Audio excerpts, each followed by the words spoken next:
گزارش یہ ہے کہ ہم اپنے ملک میں بیٹھ کر اصل میں انگریزوں کی اور ان کے علم و ادب کی خدمت کر رہے ہیں۔ اگر انگریزی سے اردو میں ترجمہ ٹرانسلیشن کو تحریر بنا دیا جائے کالجوں کی سطح پہ بھی اور یونیورسٹیز کی سطح پہ بھی، تو ہر سال ہزاروں کتابیں مقالے وہ ترجمہ ہو کے اردو زبان و ادب کا حصہ بن جائیں گے۔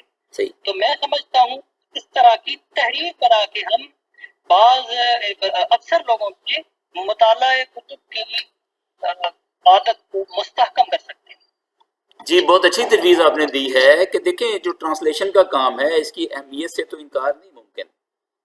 دوسرے ملک جو ہیں خاص طور پہ جو نان انگلش اسپیکنگ کنٹریز ہیں جیسے، اور ان میں ایڈوانس کنٹریز بھی ہیں جیسے جاپان ہے، جیسے فرانس ہے، جرمنی ہے، رشیا ہے، یہ اور چائنا ہے، انہوں نے بہت ساری انگریزی کتابوں کا ترجمہ کیا۔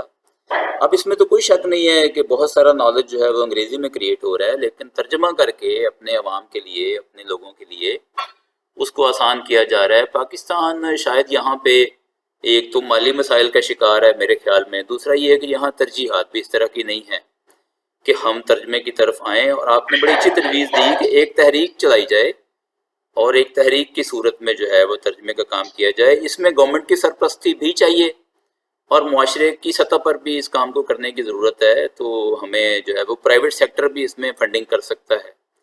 تو ترجمے کی تحریک چلانے کی ضرورت واقعی ہے۔ آپ نے بڑی اچھی تجویز دی، آپ کا بہت شکریہ۔